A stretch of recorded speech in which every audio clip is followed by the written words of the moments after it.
Lord, I will follow you wherever you go. And Jesus said to him, Foxes have holes and birds of the air have nests, but the Son of Man has nowhere to lay his head.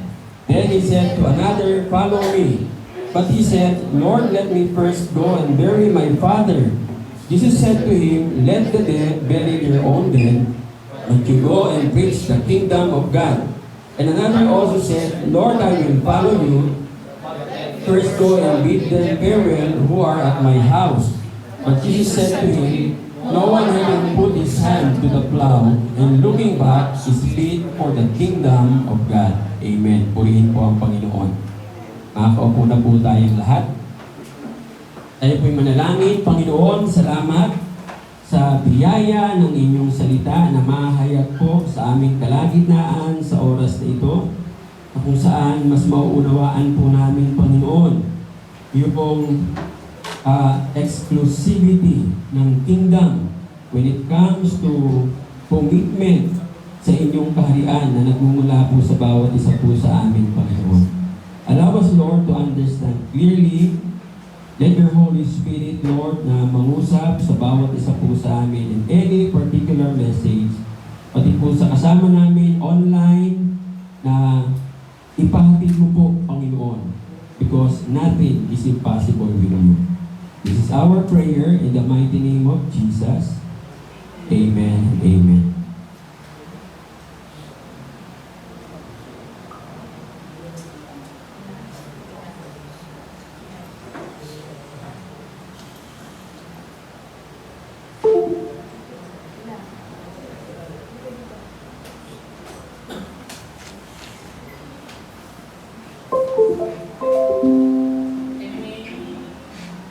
Okay.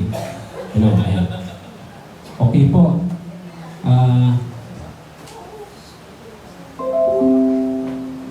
Siguro na, ano ba ito? Nadadaga ba ito, sis?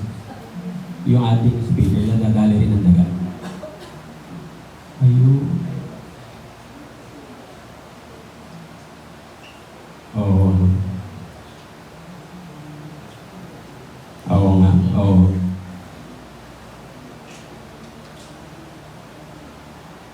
Sa amin naman. Hello. Hello. Ayun. Kailangan pa na pataas. Hello, hello. Hello. Ayan, okay. Lagyan na lang natin siguro ng screen sa likod, no? Para hindi mapasok ng daga. Tapos yung isang kable, ipapahatid natin kay Isaiah. Dinala pala niya Isaiah sa Palmera. Kasi isa lang ang gumagana dito. Wala yung kable ng isang speaker. Sabi ni Dave, dinala niya Isaiah. Kaya ipapabiyahe ko sa kanya. Pag-isa papunta rin. Sabi kasalanan yun, di ba? Dapat sasabihin, no. Tuloy, isang speaker lang yung gumagana. Sige, so bukas na bukas, papupuntahin ko siya dito. Kasalanan na yun. Magpapabiyahe siya mag-isa. Oo. Hindi, papabiyahe natin para matuto. Kasi minsan, mga kabataan, hindi natututo pag hindi, tinuturuan. Masyado na natin silang binaby. Kaya mga kabataan ngayon, unlike us noon, sabi nga ang mga kabataan noon, kami noon, pag iniwanan kami ng magulang, lansyado lahat yan pagbalik nila. Ngayon masyado natin binaby yung mga bata. Kaya, na po natin, hayaan na natin lumaki na yung mga kabataan na yan, matuto na. Okay? So, bago po ako mag-start, mag-share din po ako ng praises ko. Yung aming seminar sa Zambales. Sa Zambales po, yung seminar kami doon, ang daming kabataan na dumalo. Yung sanggunian ng kabataan. Although hindi lahat nakarating kasi may bagyo. Baha lahat ng kalsada halos. Buti meron Esitex kaya nakauwi kami. Kasi kung wala, hindi kami makakauwi. Apakaganda ng ginawa ng Panginoon doon sa lugar. May mga umaten galing ng Olongapo. So sila nagsabi na susunod na naman sa Olongapo gawin. May pastor na umaten na dapat magre-resign na siya. Dahil 6 silang pastor, bigla siyang iniwanan ng 5. Mag-isa siyang naiwan doon sa church. Eh siya, bago-bago pa lang na nagpapastor. Kaya, ang plano niya, mag-resign na. Eh, naka-attend siya ng seminar. Kaya sabi niya, ngayon, alam ko na yung purpose. Bakit mag-isa lang ako na naiwan? No? Kaya yon, salamat sa Panginoon, all glory and honor belongs to God.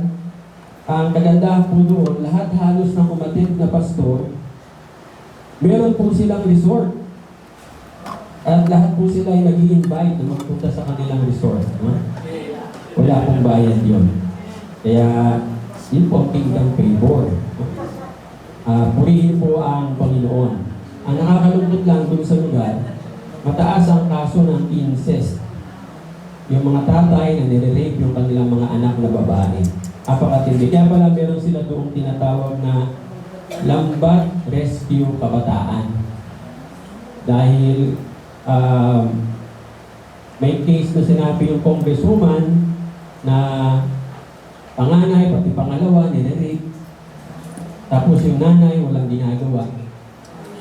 Kaya nung malaman niya na gano'n na ang kaso, talagang pinuntahan niya yung tatay at sabi nga, kung may baril daw siya, mababaril niya yung tatay. Di ba yung gano'ng sistema na kultura na walang nagsasalita? Kaya meron silang gano'ng klaseng ministry. Actually, ang kabataan nila doon na na-rescue na, nasa 3,000 na mahigit. 3,000. Hindi, Sambales. Ganito eh. Parang naging kultura. Siguro, nung unang panahon na yan, na gano'n, pasa-pasa, o saka yung espiritu na nandiyo doon, kasi malapit sila sa Olongapo City, ang espiritu ng Olongapo City umaabot hanggang sa kanila. Yung mga kalalakihan na wala na siguro pagbayad sa Olongapo, yung mga anak na nila ang winaawalang hiya. Pero po ng Lord, dahil may mga ganong grupo, at kami po ay magiging bahagi nung training na yon, ang ipapasok yung youth leadership camp doon sa mga kabataan para eventually maging mga leader sila ng ating bansa, makagawa ng mga batas na mas matindi ang parusa. Kasi ang hindi anong parusa niya sa atin, hindi masyadong pinapansin yan eh. Yung incest eh. Bakit po? May mga mayor, may mga gobernador na ginagawa din yan. Marami pong kaso tayo sa Pilipinas. Pero purihin ng Lord at kami po ay nagamit po doon sa lugar. Kaya yun, salamat po sa Panginoon. So tutuloy po natin yung ating series, Applying the Kingdom of God. Nandito na po tayo sa Divine Priorities Exclusiveness. Remember last time, yung passage na tinakil natin, Matthew 6:31-33, do not worry kung ano yung kakainin mo, ano yung iinumin mo, ano yung isusuot mo, hindi dapat yan bahagi ng prayer mo. Sabi ng Panginoon, ang nananalangin ng ganyan, pagano. Ibig sabihin, hindi si Jesus ang iyong Diyos. Hindi si Yahweh. Ang Diyos mo ay Diyos-Diyosan. Kaya yun lamang ang iyong hinahanap. Ang inutos sa atin ng Panginoon, ang hahanapin natin, seek first the kingdom of God and His righteousness. Remember last Sunday, sinabi ko na ang isang meaning ng seek is study. Di po ba? Mga kabataan na nag-aaral, pagka hindi kayo nag-aaral, ano mangyayari? Ano mangyayari? Pasok ka lang ng pasok, hindi ka nag-review. Hindi ka nagbabasa. Kasi part ng study is reading, memorizing. Yan ang study, no? So, pag hindi ka nun, pasok ka lang ng pasok, pagdating ng exam, sa tingin mo kaya ay maghihimala, may babagsak galing sa langit na sagot? Isa-isa? Yung sa mga tanong? Hindi. You will fail. In the same manner, tayo naman nanampalataya, bakit mahina ang ating pananampalataya? Because we do not study, we do not read the Word of God. Hindi lang po yung mga believers. Even pastors do not read and study the Word of God. Malalaman niyo lang po yan, pag nag-preach na sila, whiskey pops na lang. Sabi nga nagugulat sila sa itinuturo namin sa kanila, ang dami pong pastor na umaten. At ang dating sa kanila, bago yung teaching. Sabi namin, bagong luma yan. Ang tagal na yan sa Bible. Hindi nyo lang inaaral. Tuloy, nakapagsabi si Bishop Mike na kailangan po ninyo na, ano yun? Yung bulaklak. Ha? Bubuka. Kaya hindi nyo maintindihan, sabi ni Bishop Mike, kailangan kayo ay hindi maging bubuka. Nag-gets nyo, lumagis nila, tawanan sila ng tawanan. Ang tagal na nagsasalita ni Bishop Mike, kakapa lang nila nakuha. Siya, naghargal pa ka ng tawa. Sabi ko, ang tagal. Parang Pentium. Pentium 1 siguro. Sobrang bagal, no? So yung pong sinasabi sa atin ng Panginoon, we have to seek, to study, to learn, and to pursue. Kailangan intentional. Huwag tayong umasa ng Sunday lang or ng Bible study lang, dapat meron kang personal na study. Pag wala kayong personal study of the Word of God, you will never grow. Magpipay lang kayo pababa ng pababa ng pababa. Nakita ko rin po yan sa mga manggagawa ng Panginoon na sabi nga magbabasa lang ng Bible pag may Bible study o kaya merong sabihin natin fellowship, no? Doon lang sila magbabasa. Pero pagkatapos doon, wala na. Walang personal desire na basahin ang salita ng Diyos. That's why they never grow. Siguro sa atin, ilang na nagbabasa talaga ng Bible, meron kayong personal devotion, araw-araw. Meron po ba? Taas ang kamay. O yun, marami-rami na. Sino ang nakabasa na ng Genesis to Revelation? 3 times na, wala pa. I-goal po ninyo. Make it a goal.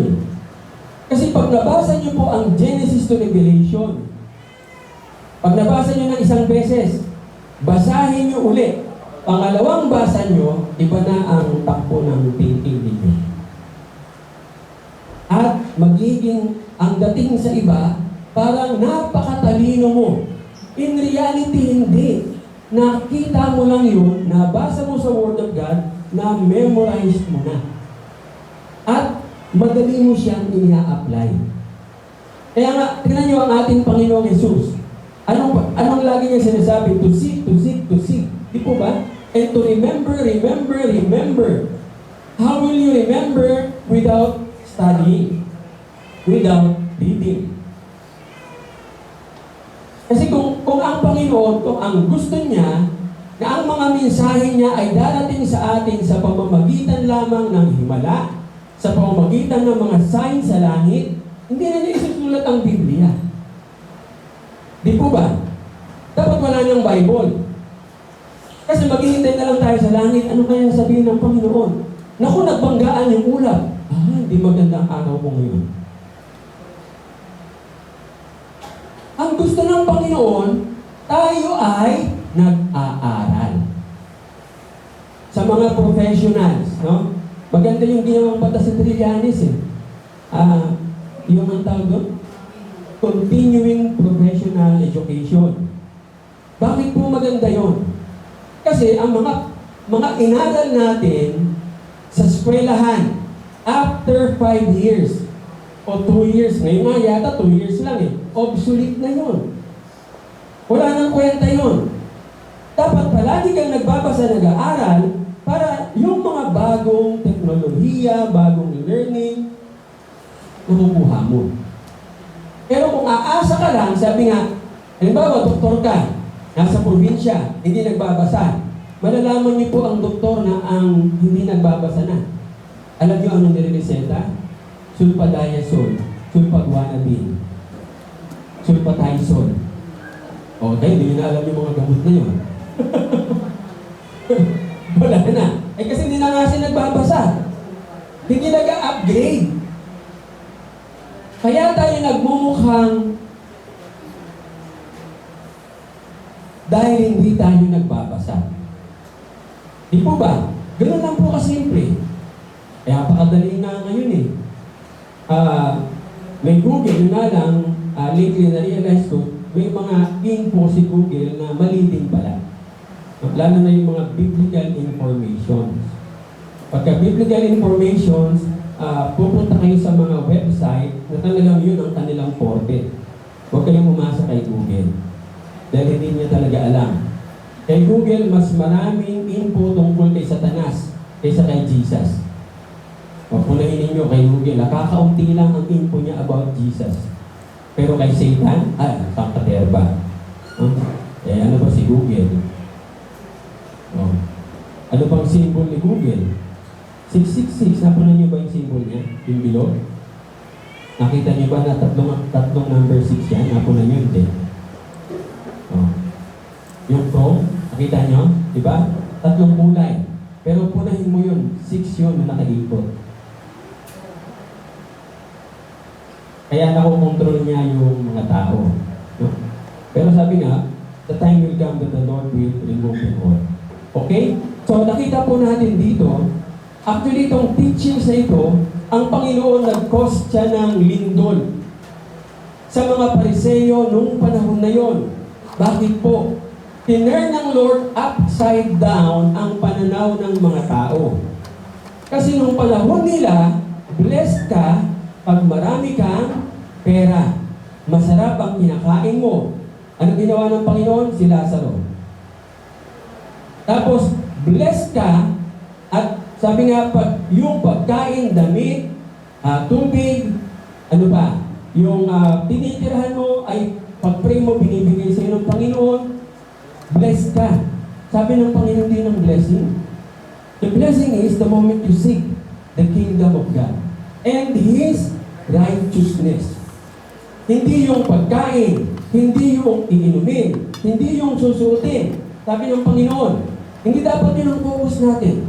Kumbaga, hinubaran ng Diyos yung mga relihiyoso noon, yung mga Pariseyo. Sabi nga hubad, tinanggal niya, stripped away. At ang ginawa ng Panginoon, dinala sila sa isang simpleng focus. Ano po yun? Seeking the kingdom of God. Binigyan din po tayo ng Panginoon through this passage ng simpleng pamumuhay. Bakit ang gulo-gulo ng buhay natin? Kasi ang dami-dami natin iniisip, nawawala tayo dun sa focus na hanapin natin ang kaharian ng Panginoon. Dapat yun ang ating top priority, ang kingdom of God. At ano sabi ng Matthew 6, 31 to 33? Lalo lang sa 33, sabi dito, all these things shall be added unto you. Ano pong sinasabi niyan? Hahabulin ka ng blessing. Hindi ikaw ang maghahabol sa blessing. Hindi ikaw yung maghahanap.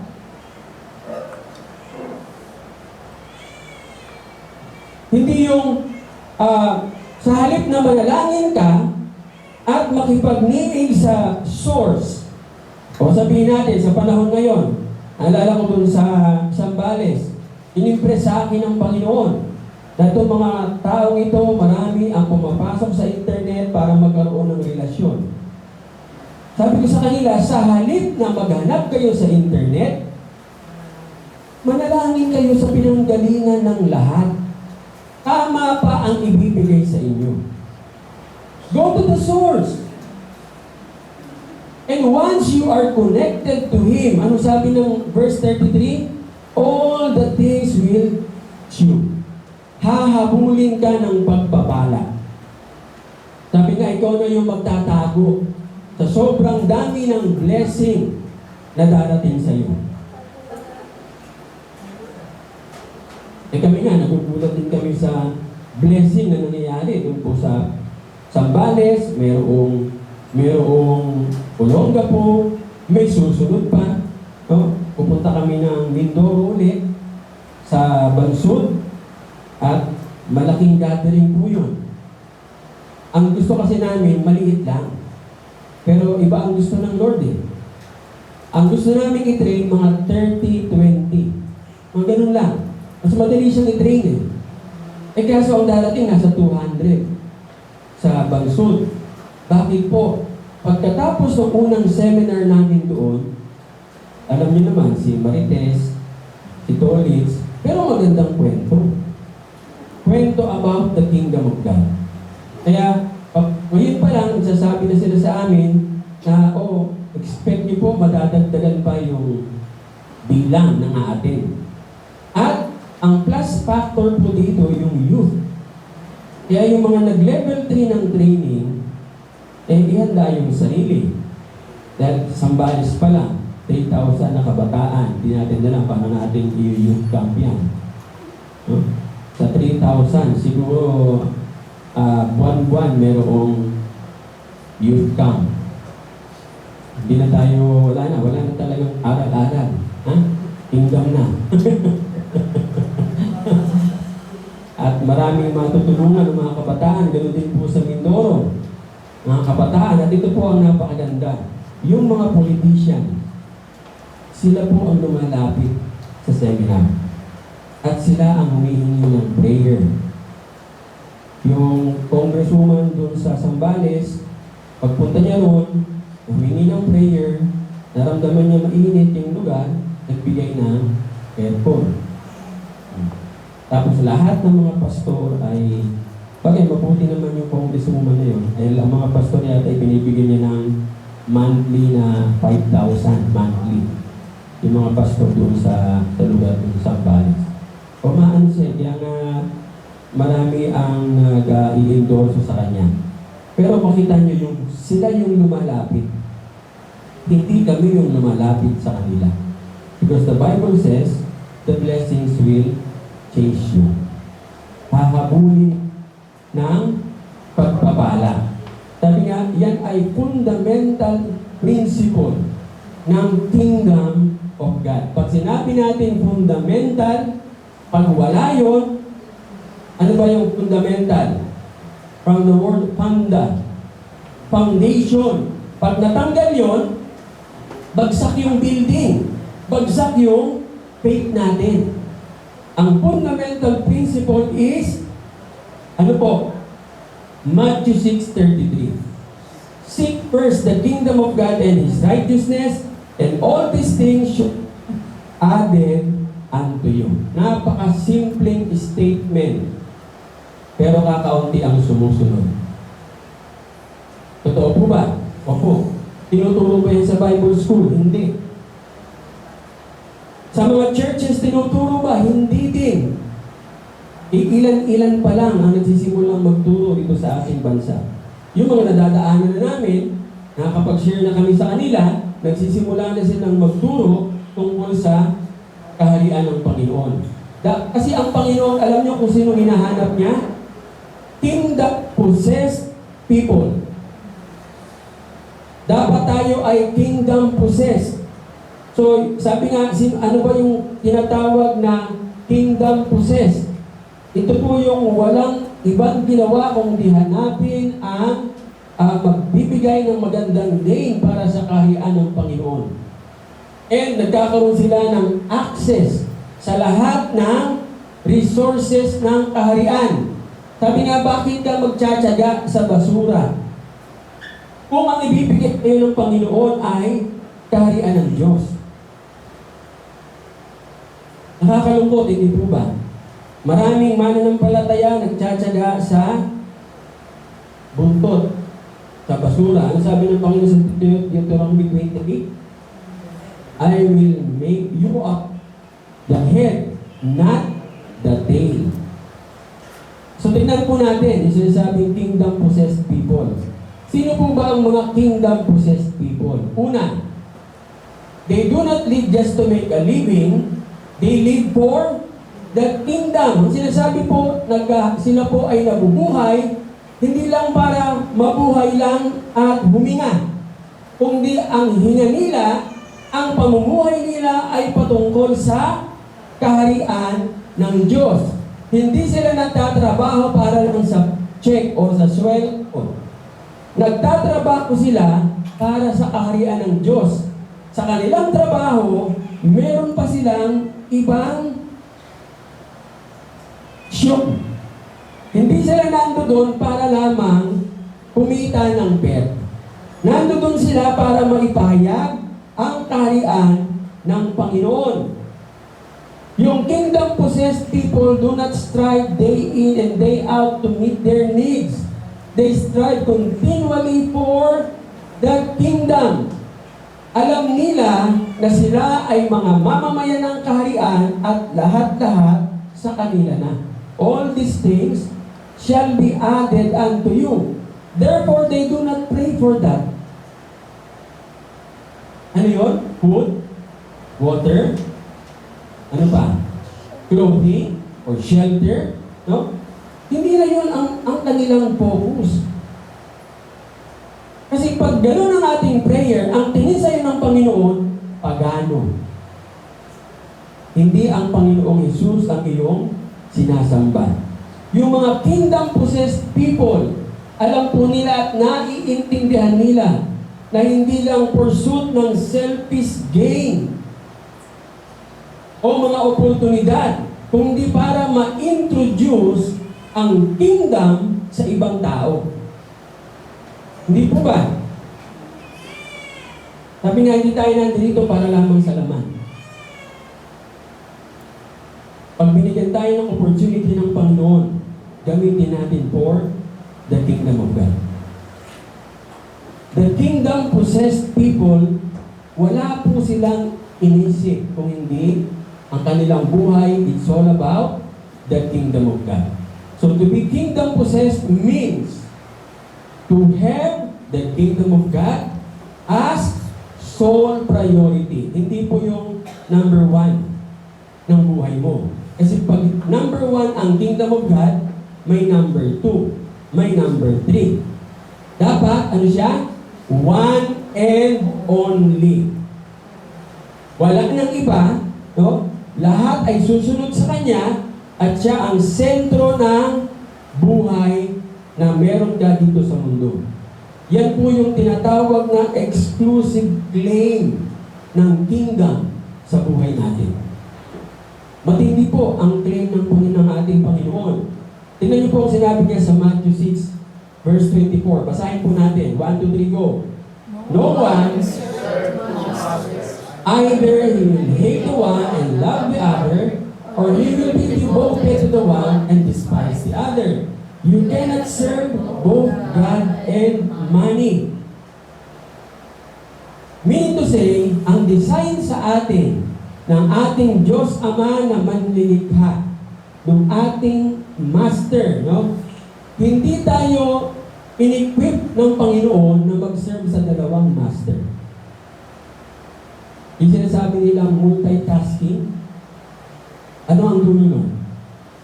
Marami nag-multitasking eh. Naalala ko nung nandun ako sa isang malaking church, multitasking kami. At the end of the day, burn out kami lahat. Ayaw na namin magtuloy sa ministry.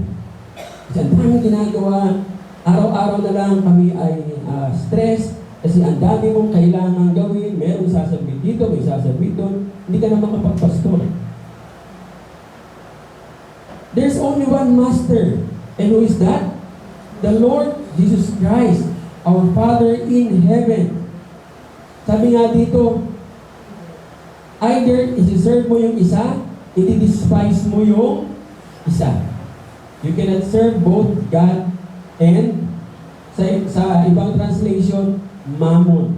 No? Because Mammon is also a God. He is the God of wealth. Sa Egyptians, sa Sumerians, sa Persian, Mammon ang tawag po sa kanya. So wala pong room sa ating puso para sa dalawa. Hindi po totoo yung sana dalawa ang... hindi po totoo yan. Isa lang. Kaya nga nasa gitna yung puso eh. Akala ko nung bata ako, nandito yung puso kasi magpapanatang makabayan dito. Kaya alam ko, nandito pala ang heart. Yung pala nandito sa gitna. Sentro ng buhay. And the center of your life belongs to Jesus. Belongs to the Lord. He should be, ano na? Ano dito? Yun. Okay. So, He should be the top priority sa ating buhay. Yung kaharian ng Panginoon. Kaya nga niya, seek first the kingdom of God. First. No? Kauna-unahan sa lahat. Mga kapatid, alam nyo, ang kaharian ng Diyos, pag-aaralin mo, napakalawak. At pag inaral mo siya ng todo, wala ka ng panahon para sa other priorities. Hindi mo na isipin yung, paano kaya akong yayaman? Darating na lang eh. Magugulat ka na lang, nilalagay na ng Panginoon sa lap mo. Ako nga, sa pag-aaral ko ng patungkol sa kaharian ng Panginoon, naging member ako ng board ng mga malalaking company na nagugulat na lang ako, may darating na nag-meeting kami, o sabihin ko may mga, bakit? Kasama ka sa board. Ha? Ba't ako kasama? Eh, sabi ni kasama ka daw eh. Ilang kumpanya po yan na ako ay board member. At pag yan po ay talagang magsimula ng tumabo, sabi nga, buo-buo lang ako. Kasi may mga ano yan eh. May mga, anong tawag doon? Yung, yung shareholder doon sa isa. Ano namin, monthly ay 1M. Pag nagsimula na siya, no? Malapit na. Medyo may konting na lang ang inaayos. Ganun po ang Panginoon. Hindi mo hahanapin. Hindi ka nabibisi doon, magugulat ka, dumarating na lang siya. At eventually, i-harvest mo yung, anong tawag po doon? Starts with letter K. Pagka yun ang iyong pursuit, kingdom of God, anong i-harvest mo? Kingdom favor. Hindi lang po yan. Yung pursuit na yan will satisfy you completely. Alam nyo, napakagandang karanasan at pakiramdam ang nakikita mo yung mga tao binabago ng Panginoon, nagkakaroon ka ng epekto sa buhay nila. Yung pastor na lang namin sa Zambales, nagkukwentuhan kami ni Bishop Mike, maya-maya bigla siyang dumating, tumutuloy yung luha, at sabi niya, nagpapasalamat siya sa Panginoon, no? Dahil napakinggan niya yung mensahe, yun yung matagal na niya hinihintay na mensahe. Alam niyo kung anong mensahe? Yung ginagamit sa iyo. Anong unang message sa iyo ka? Who are you? Karamihan sa kanila, hindi nila alam bakit sila nasa ministry. Ang iba ang alam, may pera sa ministry. Tapos, nung nasa ministry na, hindi yun ang pinakita ng Lord sa kanila. Bakit? Kasi mali ang motivation eh. Iba ang motivation. No? Mamaya makikita po natin kung ano ang tamang motivation. So, lahat ng priorities na ma-recognize natin as essential or beneficial to life, masasatisfy po yan ng pag-seek natin kingdom of God. Kaya nga po ang ating Panginoon, nag-require siya ng exclusive allegiance. Dahil tatanggap ka ng nag-uumapaw na pagpapala, siksik, liglig, umaapaw. Po pwede ba naman yan na tumatanggap ka ng siksik, liglig, umaapaw na pagpapala, may iba kang Diyos? Kayo, papayag kayo na yung mahal mo sa buhay, binibless mo, binibigyan mo ng sangkaterbang blessing, tapos may iba. O tayo nga, ayaw natin eh. How much more ang Diyos? Ano ang ating Diyos? He is a jealous God. So our God demands from us yung buong puso natin at undivided loyalty. Ang tanong, naibibigay na po ba natin yan? Yung undivided loyalty. Kamusta? How do we use our time sa maghapon? Ibigay po natin ang undivided loyalty. Wala na tayong hahanapin pa. Kasi alam ng Diyos kung anong kailangan mo. He knows that. Why? He is our source, our creator. Hindi mo kailangan maghanap. Siya ang hahanap para sa iyo. Required siya, bakit? Sinunod mo kung ano yung kanyang And therefore, He is obliged to give you everything. Why? Because you give all of your life to Him. Ano po tingnan po natin yung danger ng tinatawag na divided loyalty. So yung gospel of the kingdom po, or gospel of the kingdom of heaven, yan lang po ang message ng ating Panginoon. Meron pa po bang iba? Hanggang sa namatay siya, hanggang sa siya po ay muling nabuhay, pagka-resurrect niya, agad-agad, same message. No? The kingdom of God is at hand. Tapos, nung inutusan na niya yung mga disciples, yun lang din ang pinapapreach. Walang ibang preaching, kingdom of God. Tayo lang po ang nagbago. Kailan po nabago ang preaching from kingdom of God? Kasi tingnan po ninyo, kung babasahin niyo ang history, nung pinipreach ang kingdom of God, nababago ang mga gobyerno. Di po ba? In fact, sa Ephesians chapter 5, no? Sa dulo, sabi ni Pab, binabati namin kayo at binabati rin kayo ng buong bahayan ni Caesar. Sino si Caesar? Hindi siya governor. Ano ang Caesar? King, emperor.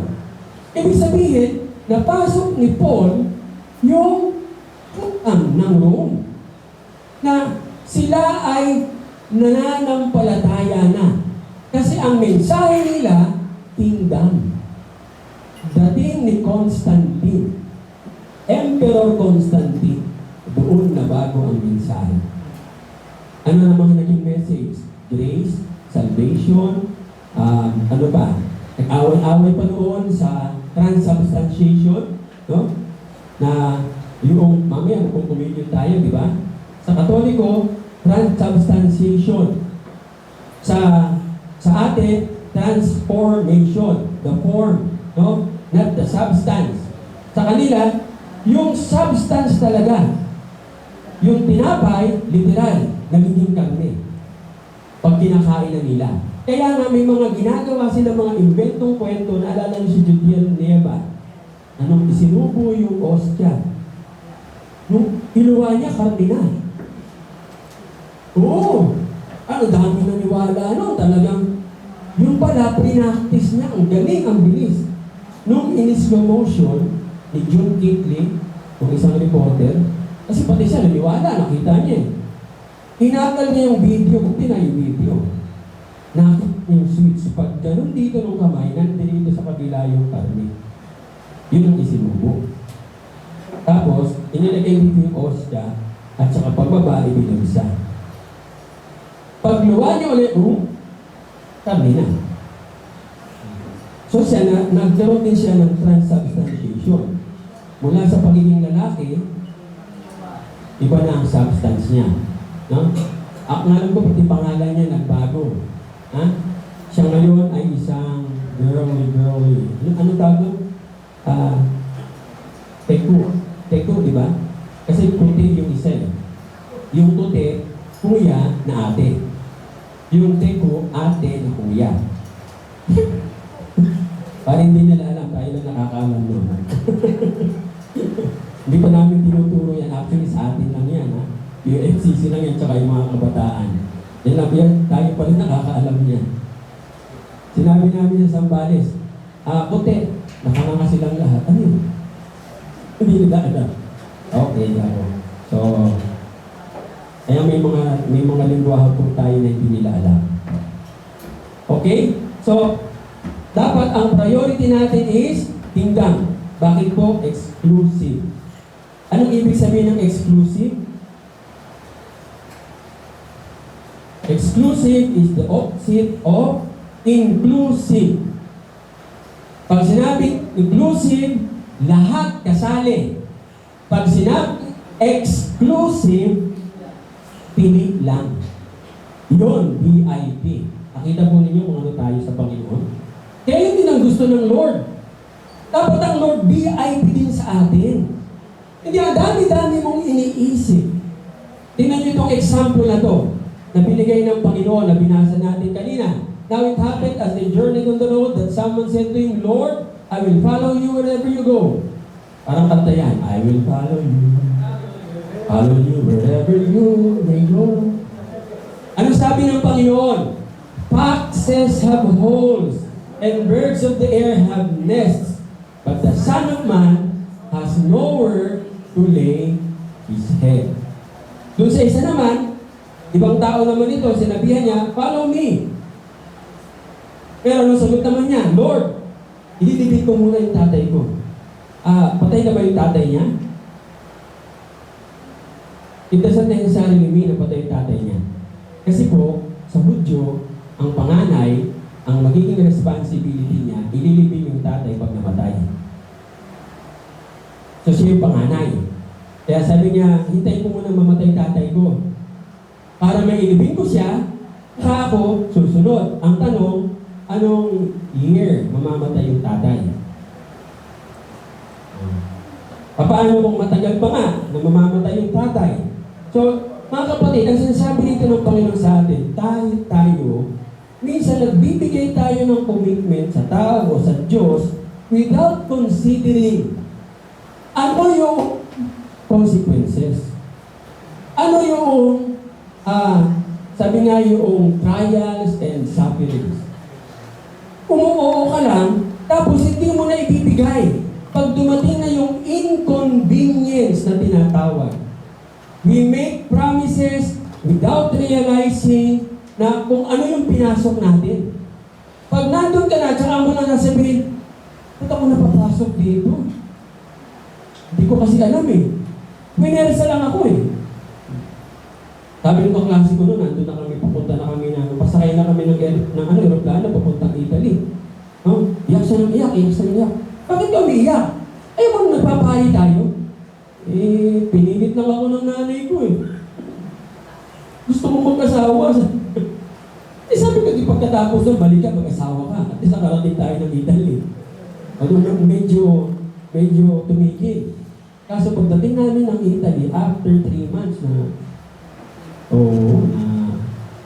napulyong yung mga libro niya, nasa second floor kami.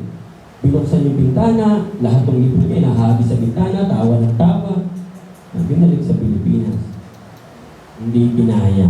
Bakit? May other priority. Hindi yung Diyos. Although ibang Diyos nga yung sinasamba doon, pero sabi nga, yun nga, nagbigay ng commitment, pero hindi pala siya yung nag-commit. Ibang tao pala. Sabi nga, pag na-realize natin yung requirement nung ibinargain natin, nagugulat na lang tayo na hindi ko pala kaya. Remember yung parable sa Bible? Yung gagawa ng team? Ano ba dapat muna niyang gagawin? Uupo, magpaplano, and will count the cost. Pagkatapos na malaman niyang lahat-lahat, tsaka siya magtatayo ng building. Sabi nga, sa mga nag-aasawa ng maaga, no? Anong kasabihan noon? Hindi yan parang kanin na isusubo mo, pag napasok ka, inuluwa mo.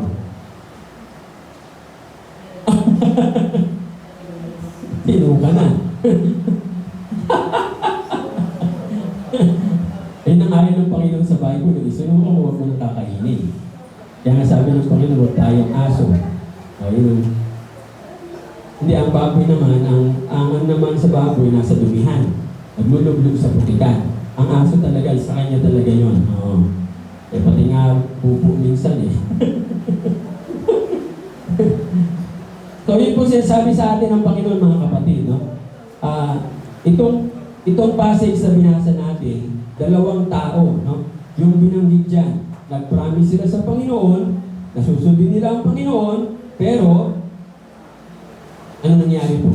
Nung tinesting ng Panginoon, yung kanilang lalim ng commitment, ano po nangyari?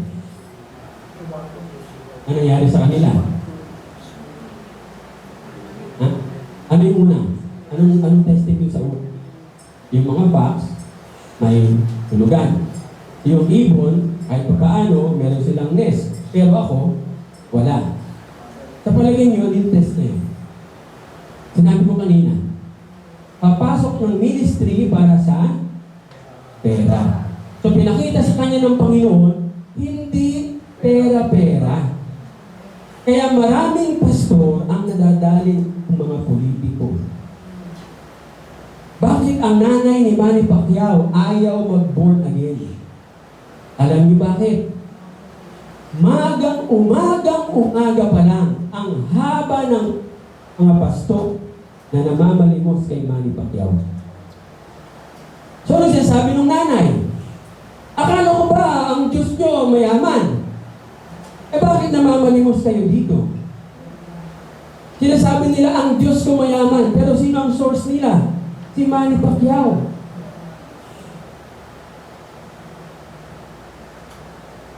Mga pastor na nagmumulti-level marketing, yung ba ang pagkakatawag sa iyo ng Diyos? Ginagamit ang simbahan, minimember lahat ng membro niya sa church, doon sa multi-level marketing, dahil malaki nga naman ang kita. Anong tawag ng Diyos dyan? Robbers. Bed of robbers. Yung mga ganong naglilingkod, ang tawag ng Panginoon, magnanakaw. Kasi ginagamit mo ang negosyo ng Diyos para sa negosyo mo. Hindi natin dapat ini-involve. No? Sabi nga, kung i-involve mo man sa labas, hindi doon sa loob. Never use the church for your own gain, for your own profit. Kasi alam ng Diyos ang pangangailangan mo. So nakita natin, itong taong ito, nung sabihin ng Panginoon, homeless ako. No? Susunod ka pa ba sa akin? Wala akong bahay? Hindi mo may enjoy yung comfort ng bahay? Sa tingin niyo ba sumunod yung lalaki? Hindi, kasi walang sinabi. Walang sumunod na verb, at sumunod pa rin siya. Wala. Ano yung sumunod na nangyari? Tinawag naman ng Panginoon yung isa. Sundan mo ko. Pero sabi niya, ililibing ko muna tatay ko. So makita natin mga kapatid, no? Seeking first the kingdom, ano ang niresult po niya? Mapupulfill yung buhay mo. Sabi nga, yung possible reward na para sa iyo, ibibigay sa iyo ng Panginoon. Pero hindi ibig sabihin na maalwan na buhay. Ang mga disipulo ba, naging fulfill ba yung buhay nila? Fulfilling ba? Sila ba yung mga naging mga mayayaman nung nandito sila sa mundo? Yes. Pero hindi madali. Kagaya si Pablo, tinawag para sa mga hentil. Madali pa ang buhay ni Pablo? Ano sabi ni Pablo? Wala akong pera, pero marami akong pera. Sabi niyo? Wala akong bahay, pero sangkaterba ang bahay ko. Si Pablo ang walang pera na nabiyahin niya ang buong mundo noong panahon niya. Pero lagi niyang sinasabi, wala siyang pera. But the most traveled man, wala pang tumalo sa kanya hanggang ngayon.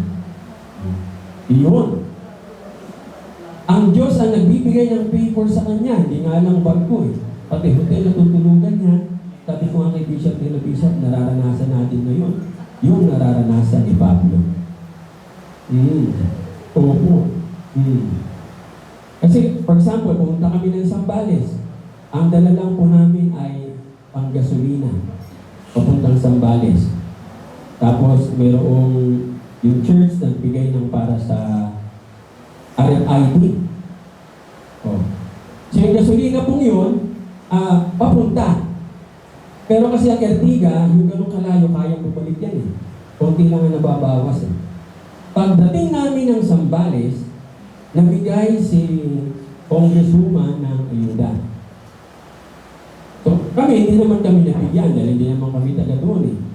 Nagkabot siya kay Bishop, panggasolina. Sobra pa. Nakakain pa kami. Hindi lang po yun. Kukwentuhan kami nila Bishop Mike, hindi tayo pasali dyan dahil taga Zambales eh. Narinig nung alalay. Sabi nung alalay, hindi pasali kayo dyan. Pagbalik nyo rito, mas malaki ang ibibigay sa inyo. Hiningi ba namin yun? Hindi. Hindi nga kami nakagulong sa mga pastor nung pinag-usapan na yung ayuda. Ay parang mga langgam na nagkakagulo. No? Maya sabi, teka mo na, sabi ko kay Bishop, nakakaiyak. Kami, sa isang sulok, kami ang nilapitan nung alalay ni Congresswoman. At sinabi niya, magkakaroon kayo mas malaki kaysa sa kanila. Paano namin makukuha? Iaabot po sa inyo. Magpalit ko dito. It's not easy, but it is fulfilling. Amen? Ganyan po ang kingdom of God. Pag hinanap talaga natin yan, sabi nga, no? Kasi, bakit fulfilling? Ano ba kung dinitiman ng hari sa atin? Sa palagay nyo, anong dinitiman ng hari? Kanina, pinag-aaral natin, ang dinitiman niya, sa exclusiveness. From us. Exclusivity na, ano? Kung konti lang ba? Anong ni-require niya? Ha? Ayun. Pinag-alog lang ni Dave. Lahat-lahat. Everything. Nakita ko lahat. Sabi nga, oo, hindi madali. Pero yung reward is worth the cost. Rewarding po yan. Wala pong totoong naglingkod, naglumpusan sa Panginoon na nag-retire ng wala. Palaging siksik, liglig, umahapaw. Kaya nang lagi kong sinasabi, alam niyo po ba na ang profesyon ng pastor ang pinakamagandang profesyon? Bakit po? Halimbawa, engineer ka. Pag umiidad ka na, bumababa ang iyong value. So, yung company nag-iisip ngayon, maghahanap ng mas batang engineer. Kasi mababa na ang value mo. Pag doktor ka at umiidad ka, bumababa ang value mo. Kasi, lalo kung nag-o-opera ka, no? Eh, may matanda na. Saan mo natin itatat dito?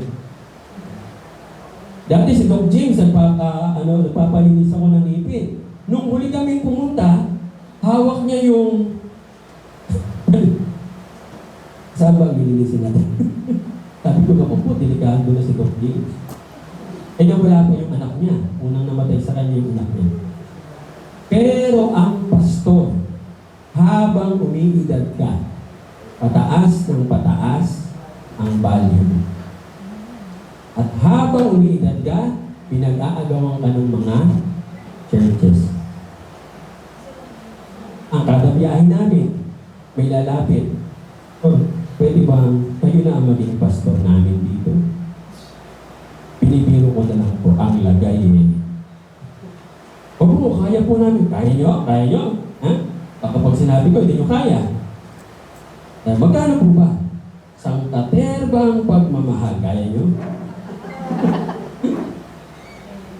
Kasi mataas na yung value. Yun po ang kagandahan sa pastor. Sabi nga, gusto mo ng profession na for life, hanggang sa kunin ka ng Panginoon, pagpastor ka. Dahil walang retirement sa pagpapastor. Hanggang humihinga ka at naglalakad ka, pastor ka pa rin. At yung mga batang pastor, mas gusto makinig sa lecture mo dahil marami ng lahat. Ano po yun? Seeking the kingdom and His righteousness. Amen? So ang ating Diyos po, siya po ang King and Lord. Anong ibig sabihin ng King and Lord? Siya ang may-ari ng lahat. So meaning to say, wala tayong pag-aari. Huwag niyo sabihin sa inyo ang bahay niyo. Huwag niyo sabihin sa inyo yung sasakyan. Ano po ang fruit na hindi sa atin yan? Aside doon, ano ang fruit na hindi sa atin yung mga itong sasakyan na yan? Ginagamit lang natin, pahiram lang sa anong fruit? Tapos, hindi natin madadala, iwan natin.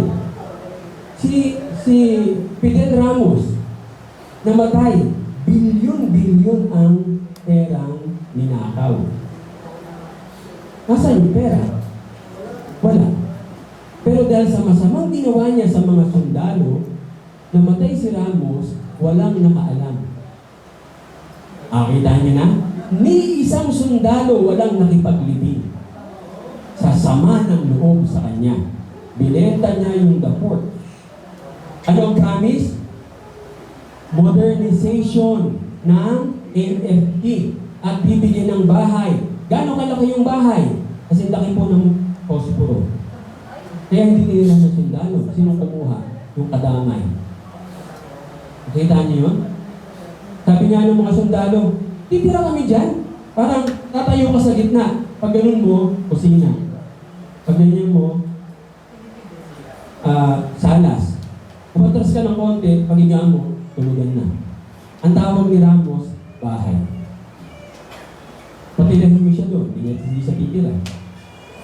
Kita niyo na yung... So, ano nangyari sa kanya? Alam niyo, may nagsabi po, on his dying time, hirap na hirap siya. Pinarusahan siya ng Diyos. Ito po matindi, yung mga anak niya. Pinawaldas yung pera. Kita niyo, may nadala ba siya? Wala. Sabi niya noon, nung buhay siya, aking lahat ito. Nung mamatay siya, wala. Ang tao, pag pinanganak, anong itsura ng kamay? Walang batang umiyak ng gano'n. At yung nanay ko, nagpapaanak eh. Pag ang lumabas, ayaw bumitaw. Kailangan bubuksan mo yung kamay. Pag sinot ng baby dyan, ganun pa rin. Diba? Kaya nga, from time to time, ibubuka mo, lilinisin mo. Kasi napupuno ng kung ano-anong dumi. Pero pag namatay na siya, bago mamatay, alam niyo yung sulat ng kamay? Mahigpit. Lumalaban. Tapos biglang, pag bitaw ng kamay ng ganon, ang lagi kong tinitignan, yung dulo ng paa. Lahat ng namamatay, ang nakikita ko, yung putik gumagapang. Dahan-dahan. Pagdating sa gitna, ganyan yung tao. Tapos, sabi ko, may umaalis talaga. Meron talaga umaalis. Si Ani, nakita niya sa nanay niya. Sabi ko nga sa kanya, nakita mo ba paano gumapang yung puti? Hindi na raw niya nalaan. Kasi umiiyak na rin siya. Ako naman kasi nag-minister ako sa hospital. Dami kong nag-minister. Lahat talaga, pag namatay na, ibubuka yung kamay. Bakit? Hindi sa iyo ang buhay. Meron din may may-ari. Eh, huwag tayo masyadong pakasiguro dito sa mundo. Kasi walang atin. Pag ma-realize po natin that we own natin, hindi mahirap i-let go ang mga bagay. Kasi hindi sa iyo eh. It does not belong to you. You do not own it. God owns everything. Pero kung ang tingin mo ikaw ang may-ari, ang hirap bitawan. Mga kapatid, dahil ang Diyos ang may-ari, tandaan nyo, anytime, kaya niyang i-release yung blessing sa iyo. Kahit sa gitna ng mabigat na problema, gutom, kaya kanyang bigyan ng kasaganaan. Pero anong importante? Nakita niyo yung bulan na yan? But, ano sabi? But, ngunit, tatapwat, subali. Ano daw? Kailangan freely ibigay mo sa kanya. Sabi ni Michael B., patbatin kita dyan. Pag hindi ka susunod, papatbatin ka ng Panginoon.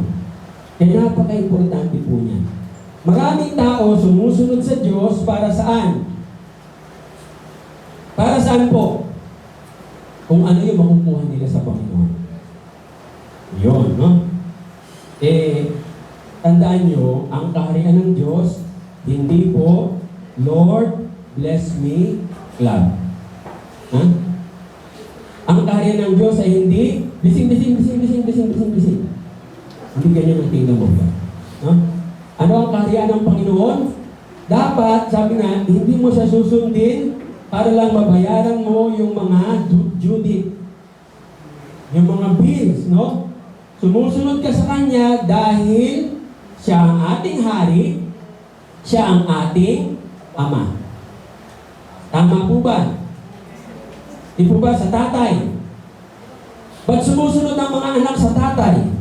Kahit walang pera. Tatay niya. Pag sinabi nung tatay, uwi, Sabi nung kapitbahay, may pagkain dito. Uuwi yung bata.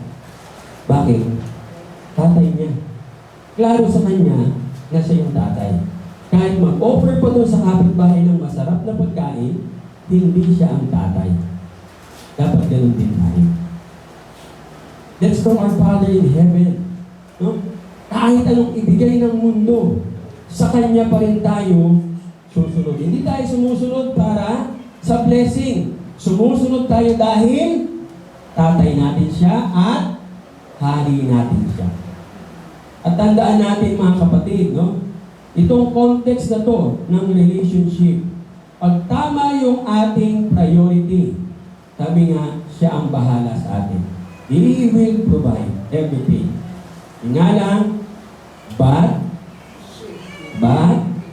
seeking the kingdom first. Amen? Let me assure you mga kapatid, tandaan natin to, basahin natin. 1, 2, 3, go!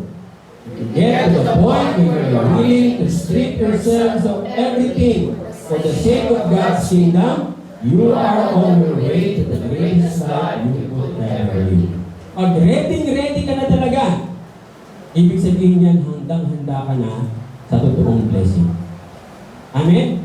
Kaya tandaan natin mga kapatid, ang kingdom of God, yung priority na yan, it's an exclusive priority. Also as regards to family. Bakit po? Anong sabi ng Panginoon? Follow me dun sa isa. Kanina, sabi niya, susunod ako Panginoon. Ito naman yung pangalawa, ang Diyos ang tumawag sa kanya. Pero anong sagot ng lalaki? Lord, ililibing ko muna yung tatay ko. Anong sagot ng Panginoon? Basahin natin yung sagot ng Lord. 1, 2, 3, go. Let the dead, but you go and preach the kingdom of God. Klaro, wala kang ibang ipipreach kung the kingdom of God. Sumunod ba itong lalaki na to? Hindi po. Kasi para sa kanya, madi-dishonor niya yung kanyang magulang. Although hindi pa siya patay, pero bahagi po ng kanilang kultura, siya ang maglilibing. Kaya nga, nailagay po yan sa 5th commandment. Honor your father and mother. At anong meron? You will have long life and blessings. Pero, anong pinaka-importante? Anong pinaka-importante sa lahat? The commandment to honor your parents or the commandment to honor God? To honor God. Kaya, mali siya. Di po ba? Maling-mali. Dahil, inuna niya yung family kaysa sa Panginoon. Maraming magulang, marami rin pong mga anak, no? Na sabi nga, sabi ng nanay ko, dito ako susunod sa Panginoon. Marami pong ganyan. Kaya ang sagot ng Panginoon, let the dead bury their own dead. Ikaw, i-preach mo ang kaharian ng Diyos, no? So, hindi po ibig sabihin ito mga kapatid, kasi sabi ng Panginoon na huwag mong sundin ang magulang mo. Hindi po ganun ang ibig sabihin niya. Ang pinapakita dyan ng Panginoon, ano yung pinakamatinding priority dapat? Ano ang the greatest and top priority? The kingdom of God. Kung yung magulang mo, ilalayo ka sa kaharian ng Diyos, anong gagawin mo? Sino susundin mo? Ang Lord. Dahil ang magulang hanggang saan lang? Hanggang dito. Ang Panginoon ang kukuha sa magulang. Meron pa akong member sa Batangas.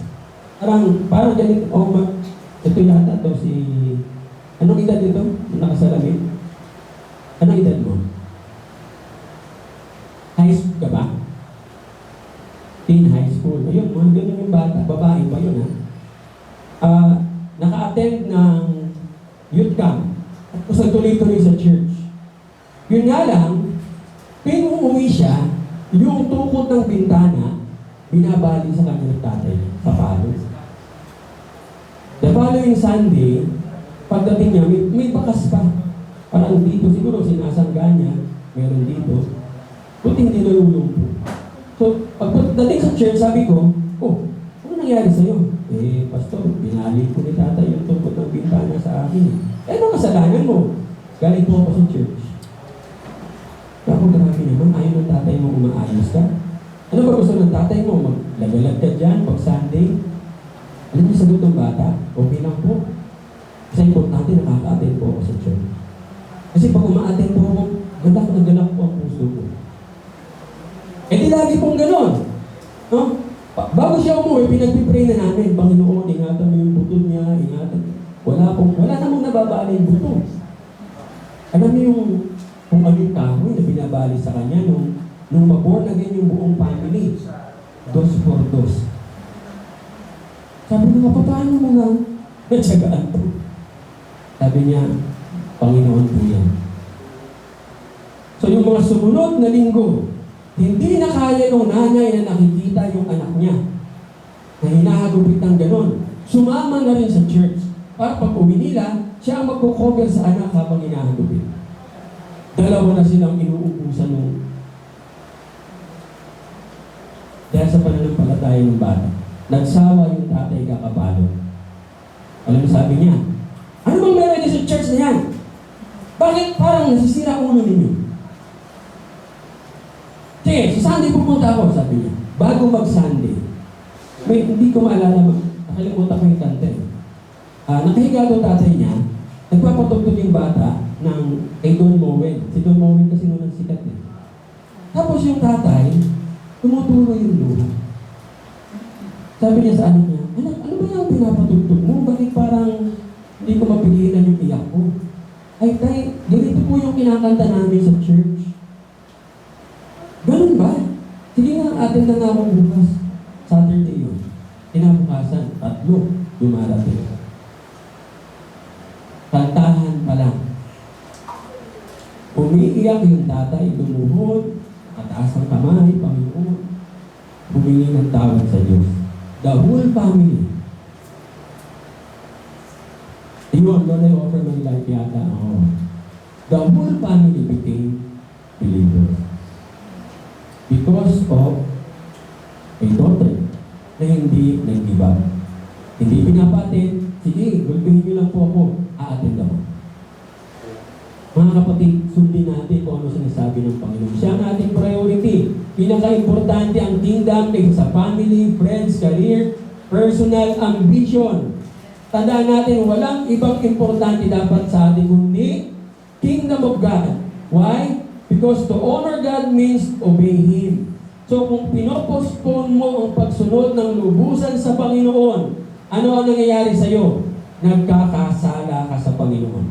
But when the moment we seek the kingdom of God, ano po mangyayari? As you take care of the kingdom, the King will take care of you and your family. Amen? Ganyan mabuti. No. Just follow Him. May isa pang example na binigay ang ating Panginoon. Sabi niya, Lord, I will follow you, but let me first go and bid them farewell. Yung mga mahal ko sa buhay, no? Ano sabi ng kanya? Walang sino man ang ilalagay ang kamay sa arako pagkatapos lingon ng lingon. Hindi siya fit for service. Subukan niyo mag-araro. Ano mangyayari sa inaararo mo? Hindi po ba? Mababaw yung, mukhang marunong mag-araro siya. Mababaw lang kasi hindi ka nakatingin eh. Kasi di ba ang araro ginaganon-galing yan eh. Hindi na alam ng mga kabataan kung paano mag-araro. Eh? So pag lingon ka ng lingon, mababaw yung babaunin ng araro. So ano ang sinasabi sa atin dito ng Panginoon? Ang pinapakita ng Panginoon, yung divided nature ng ating puso. Itong tao ito, gustong sumunod sa Diyos, gustong sumunod sa Panginoon, pero hindi buong buo na ilalagay niya yung puso niya. He wants to follow Jesus, yun nga lang, patuloy na titingin sa kanyang family. Kumusta na kaya ang family ko?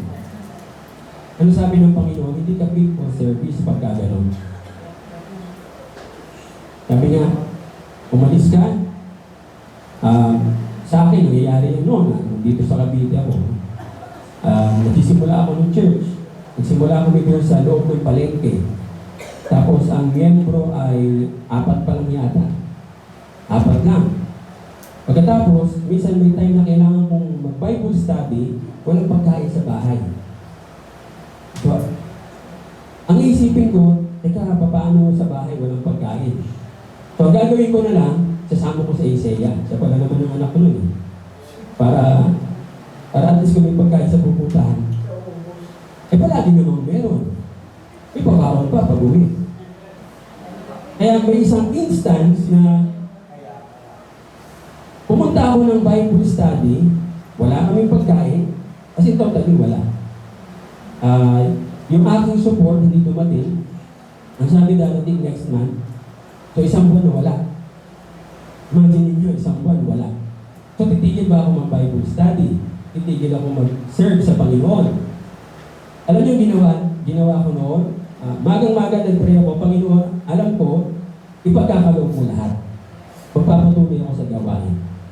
So, diretso ako, punta ako sa church. Pag uwi ko ng bahay, may 2 at 3 box ng groceries. Sinuma ko lahat for 2 months. Anong laman? Asukal, bigas, ulam, and so on and so forth. Pinuntahan ko yung nagbigay. Kasi doon sa subdivision, mayroon ako na Bible study na isang family. Pinuntahan ko sila. Kasi baka mamaya may nagpunta at sinabi, si pastor, wala naman akong sinasabihan. So pumunta ako sa kanila, kapatid, ba't niyo ako binigyan ng groceries? Meron bang nagkwento sa inyo? Kasi kung may nagkwento, susoli ko. Alam niyo sabi nila, na mag-asawa, Pastor, kaninang umaga, pag-gising namin ng alas 8 ng umaga, nag-devotion kami. No? Tapos bago kami mag-pray, pagkatapos ng devotion, nagkatinginan sila mag-asawa. Sabay na sabay sila. Bilhan natin ng grocery si Pastor. Nagulat silang dalawa, para silang nag-joy. Huh? Bilhan natin ng grocery. Nagkatawanan pa nga daw sila. Tapos bakit po, Pastor? Doon na po ako nagsimula. Tumula ang luha. Eh sabi ko, dapat 1 month, wala kami pagkain. But my God answers my prayer. Hindi ko inisip na aalis ako ng bahay walang pagkain. Ang alam ko, ang kanin noon, kalahati ng kaldero. May asin pa naman. Pwede niyo ulam. Healthy nga yun eh. Asin ng ulam. Na-discover ko lately, healthy pala ang pag-uulam ng asin. No? Niloloko pala talaga tayo ng mga doktor na sobrang asin, masama. Kasi pag nadala kayo sa ospital at nanghihina kayo, ang una palang ituturo sa atin, saline water. Ano ang saline? Asin. Tubig na may asin. Bakit? Wala ka na kasing asin eh. Kasi pa niya sabi ng doktor, bawal ang asin, bawal ang asin. And I also found out, kaya karamihan ng lalaki bumababa yung testosterone level, hindi na kumakain ng asin. Sabi ng doktor. Makita niyo ang Panginoon paano mag-provide living health. Kaya purihin ng Lord. Talagang doon ko nakita that if you will follow God, at hindi ka lingon ng lingon, sabi nga, you will be fit for service. Amen? So itong dalawang encounter na ito, mga kapatid, nilibig ng Panginoon ano yung priority, ano yung dapat na precedence sa mga priority, ano yung demands and expectation ng ating Panginoon over sa relationship sa ating family, sa negosyo, and so on and so forth. So both men, meron silang problema. Anong problema nila? Divided loyalty. Napakatinding problema ng lahat ng tao ngayon. They wanted to go with Jesus, pero gusto nila, uwi sa bahay. Halimbawa, pupunta kami ng Bansun. Araw-araw, uuwi ako ng Marikina. Ano kaya mangyari? Baka sunod kong biyahe pabalik, traffic na. Hindi na ako aabot sa seminar. Hindi po pwedeng lingon tayo ng lingon. At sasabihin natin, Lord, I will follow you.